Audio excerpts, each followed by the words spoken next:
ہے سارے مہینوں سے ہے سارے مہینوں سے نرالا شان رمضان۔ جی ناظرین، خیر مقدم ہے آپ کا رحمت سحر میں حقیقت ایمان کے ساتھ۔ آج الحمدللہ ہماری 8ویں نشست ہے ایمان اور ایمانیات کو سمجھنے کی ہم کوشش کر رہے ہیں۔ ایمان باللہ اور صفات باری تعالی، اللہ رب العزت کی صفات کا ذکر آج ہمارا موضوع سخن ہے۔ گفتگو کا آغاز کرتے ہیں مفتی محمد طاہر تبسم قادری صاحب سے۔ مفتی صاحب قبلہ، اللہ رب العزت کو حاضر اور ناظر کہنا اور جاننا، یہ عقیدہ کیسا ہے اور اس کو کیسے ہمیں بیان کرنا چاہیے اور سمجھنا کیسے چاہیے؟ بیان کرنے سے پہلے آغاز فرمائیے گا۔ الحمد لولیہ والصلاة علی آلہ اما بعد فاعوذ باللہ من الشیطان الرجیم بسم اللہ الرحمن الرحیم وللہ الاسماء الحسنى فادعوہ بہا وذروا الذین یلحدون فی اسمائہ سیجزون ما کانوا یعملون۔ سبحان اللہ، صدق اللہ مولانا العظیم۔ یہ جو آیہ کریمہ میں نے آپ کے سامنے تلاوت کی ہے، اس میں اللہ تبارک و تعالیٰ نے یہ ارشاد فرمایا ہے کہ اللہ تبارک و تعالیٰ کے اسماء حسنہ ہیں۔ سبحان اللہ، وَلِلَّهِ الْأَسْمَاءُ الْحُسْنَى، جہاں سے یہ اسماء حسنہ کا لفظ ہمارے ہاں استعمال ہوا۔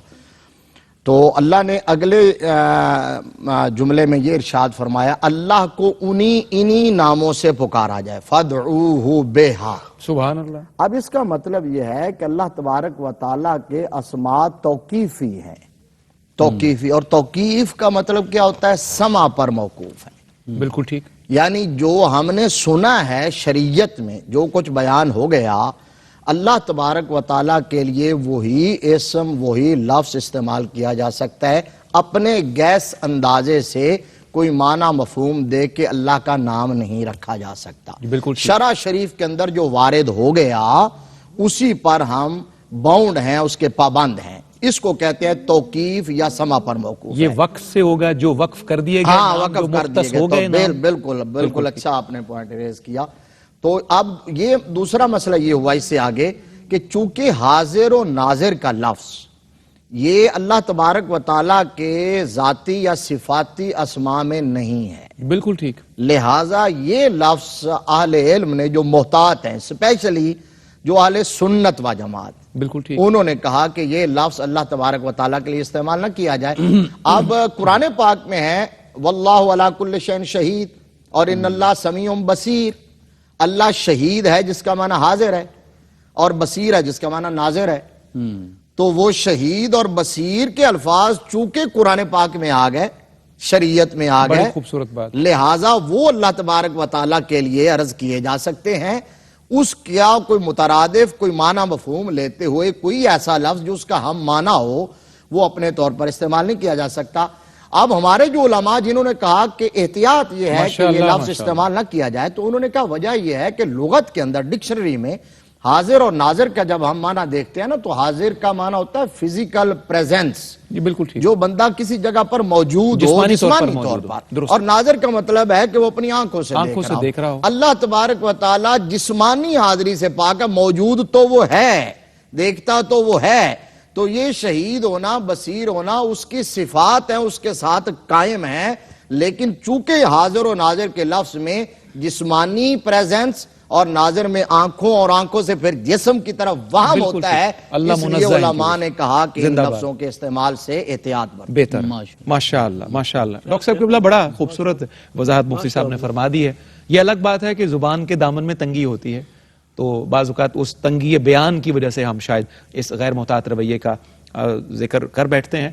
کلام مجید فرقان حمید میں اللہ رب العزت کے ہاتھ کا ذکر، اللہ کے چہرے کا ذکر اور اللہ کی آنکھ کا ذکر بھی ہے، حالانکہ اللہ رب العزت ان تمام چیزوں سے منزہ ہے، پاک ہے۔ ہم اس بات کو پھر کیسے سمجھیں؟ بسم اللہ الرحمن الرحیم۔ صفتر بھائی، آج کا جو موضوع ہے یہ جوش کی بجائے ہوش کا تقاضا کرتا ہے، بڑی بات ہے، اور جذبات کے بجائے ہمیں مفتی صاحب کے نقش قدم پہ ہی آگے بڑھنا ہے۔ تو جس جملے پہ انہوں نے اپنی بات کو ختم کیا، اسی تسلسل میں یہ عرض کرنا چاہوں گا، اور آپ نے خود فرما دیا کہ اللہ کریم جسم اور اعضاء سے منزہ ہے، صحیح، پاک ہے، اس کی تقدیس بھی اسی میں ہے، اس کی تنزیح بھی اسی میں ہے۔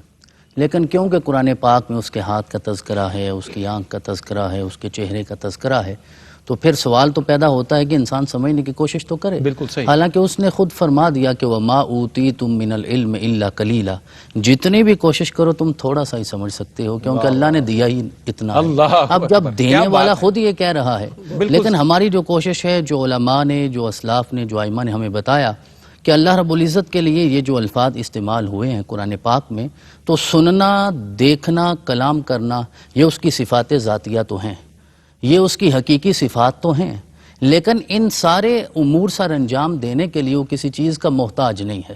یعنی دیکھنے کے لیے آنکھ کا محتاج نہیں ہے، سننے کے لیے کان کا محتاج نہیں ہے، تکلم کے لیے زبان کا محتاج نہیں ہے. لہذا اسے کسی قابل رویت یا قابل سماعت یا قابل تکلم چیز کی حاجت نہیں ہے جس طرح کہ ہمیں حاجت ہوتی ہے. بالکل ٹھیک. وہ بے نیاز ہے، وہ پیدا کرنے والا ہے، وہ خالق ہے. وہ چاہے تو پتھر کو بھی قوت گویائی عطا فرما دیتا ہے. وہ پتھر جہاں رسول اکرم صلی اللہ علیہ وسلم گزرا کرتے تھے اور وہاں پہ درود پڑھتے تھے، اب اس پتھر کو کون سی زبان تھی جو ہماری طرح ہے اور وہ کلام کرتا تھا یا درود پاک پڑھتا تھا؟ وہ جو شجر حجر اپنی جڑیں توڑ کے رسول اکرم صلی اللہ علیہ وسلم کے قدموں میں آ جاتے تھے، چاند دو ٹکڑے ہو گیا، ڈوبا ہوا سورج واپس آ گیا، تو یہ سارے اس کے اختیار ہیں. وہ کسی چیز کا محتاج نہیں ہو، جسے چاہے بولنے کی طاقت عطا فرما سکتا ہے. بالکل صحیح. تو جب وہ جسے چاہے عطا فرما سکتا ہے تو خود کیوں نہیں کلام کر سکتا؟ تو لہذا یہ چیزیں قرآن عزیز میں بیان تو ہوئی ہیں، تو اس کی آنکھ ہو، اس کا چہرہ ہو، اس کے ہاتھ ہو، ان کا ذکر قرآن میں کیسے ملتا ہے کہ ید اللہ فوق ایدیہم، یہ صلح حدیبیہ کا موقع ہے. اس میں سارے مفسرین نے یہ صراحت کی ہے کہ یہاں ید اللہ سے مراد رسول اکرم صلی اللہ علیہ وسلم کا ہاتھ مبارک ہے. یہ وضاحت ہمارے سامنے آ گئی. تبارک الذی بیدہ الملک وہو علی کل شیء قدیر قل اللہم مالک الملک تؤتی الملک من تشاء وتنزع الملک ممن تشاء وتعز من تشاء وتذل من تشاء بیدک الخیر انک علی کل شیء قدیر. اب ان دونوں مقامات پہ جہاں بھی اللہ نے اپنے ہاتھ کی طرف اشارہ فرمایا تو آپ نے جس وصف اور صفت مبارکہ پہ اختتام فرمایا ہے وہ ہے علی کل شیء قدیر. اس لیے سارے مفسرین نے لکھا جہاں ہاتھ کا تذکرہ ہوگا اس سے مراد اللہ کی قدرت ہوگی، اس کی طاقت ہوگی. تو یہ تعبیرات ہیں ہمارے سمجھنے کے لیے، کیونکہ ہمارا علم محدود ہے.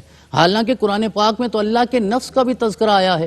جہاں حکایت ہے حضرت عیسیٰ بن مریم کی، تو حضرت عیسیٰ عرض کرتے ہیں اللہ کی بارگاہ میں کہ تعلم ما فی نفسی ولا اعلم ما فی نفسک، تو تو جانتا ہے میرے نفس میں کیا، میں نہیں جانتا تیرے نفس میں کیا ہے. تو وہ نفس کا تذکرہ ہو، آنکھ کا تذکرہ ہو. وہ حضرت موسیٰ علیہ السلام کی والدہ کو فرمایا کہ انہیں تابوت میں بند کر کے دریا کے سپرد کر دو. وَأَلْقَيْتُ عَلَيْكَ مَحَبَّةً مِّنِّي وَلِتُصْنَعَ عَلَىٰ عَيْنِي، کہ یہ میری آنکھوں کے سامنے رہے گا. تو یہاں اللہ نے اپنی آنکھ کا ذکر کیا، میں اپنی محبت اسے عطا فرماؤں گا. وَيُطْعِمُونَ الطَّعَامَ عَلَىٰ حُبِّهِ مِسْكِينًا وَيَتِيمًا وَأَسِيرًا إِنَّمَا نُطْعِمُكُمْ لِوَجْهِ اللَّهِ لا نريد منکم جزاء ولا شکورا.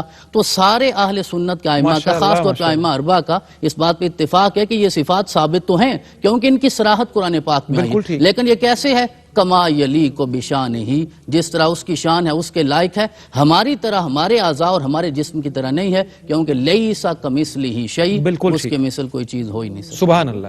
کیا خوبصورت صراحت ہو گئی اس بات کی، اور سمجھنے کے لیے بہت سارے تفہیم کے دریچے کھل گئے. ہمیں نعت شریف کی طرف سفر کرنا ہے. الحاج شہباز قمر فریدی ہمارے ساتھ ہیں، انشاءاللہ زمزمہ نعت پیش کرتے ہیں. میں سگے دنیا کہاں اور کہاں نعت رسول، میں سگے دنیا کہاں اور کہاں نعت رسول، پھر بھی حسرت ہے کہ دو لفظ ہو جائیں قبول. سبحان اللہ. پھر بھی حسرت ہے کہ دو لفظ ہو جائیں قبول. جی ہائی صاحب بسم اللہ. پڑھنا تو کچھ اور چاہ رہا تھا، آپ کے شعر نے اور طرف لے گیا ہے. یہ نعت بھی ہے اور عارفانہ کلام بھی ہے. بسم اللہ. تو بزرگ بیٹھے ہوئے ہیں، ان کی اجازت سے بسم اللہ.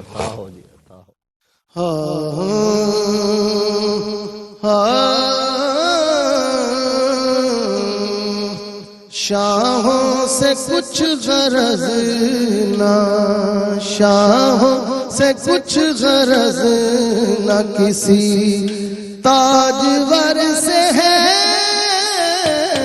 شاہوں سے کچھ غرض نہ، کسی تاجور سے ہے. شاہوں سے کچھ غرض نہ، کسی تاجور سے ہے. شاہوں سے کچھ غرض نہ، کسی شاہوں سے کچھ غرض نہ، کسی تاجور سے ہے.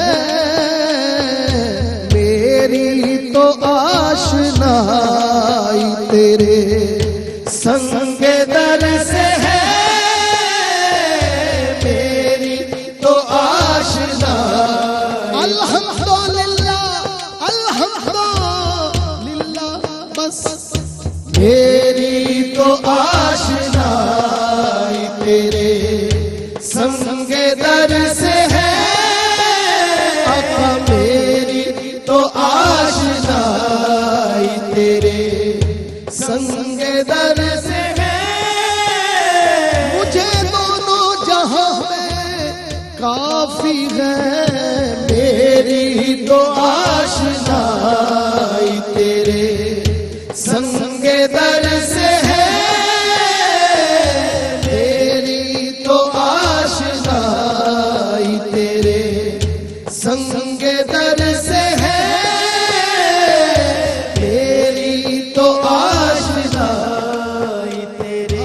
جس راہ سے وہ سرور خرام گزر گیا، نسبت میری جبیں کو اسی راہ گزر سے ہے،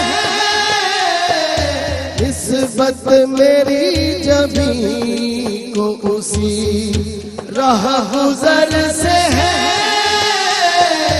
نسبت میری جبیں کو اسی راہ گزر سے ہے،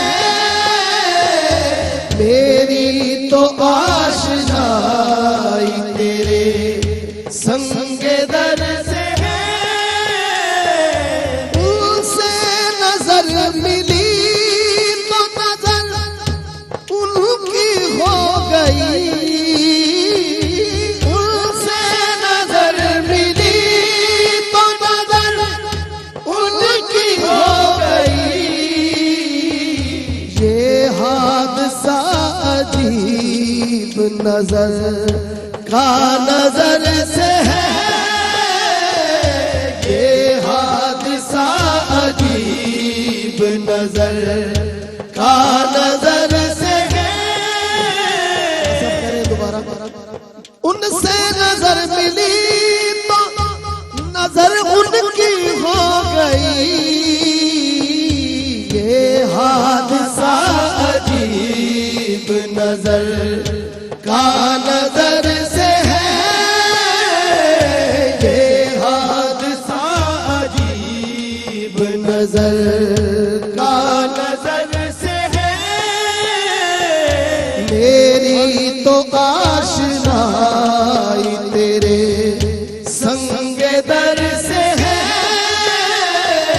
میری تو آشنائی تیرے۔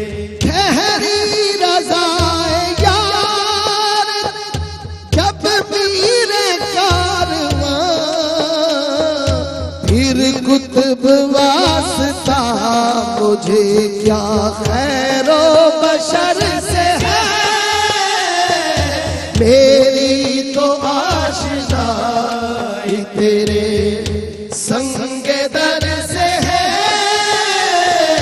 میری تو آشنائی تیرے سنگ در سے ہے۔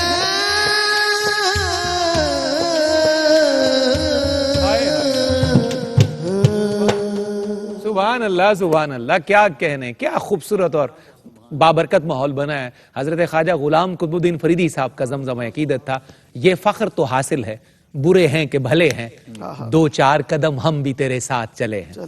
مختصر سا ایک وقفہ آج کے پروگرام میں۔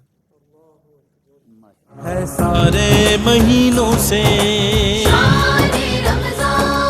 ہے سارے مہینوں سے نرالا شان رمضان۔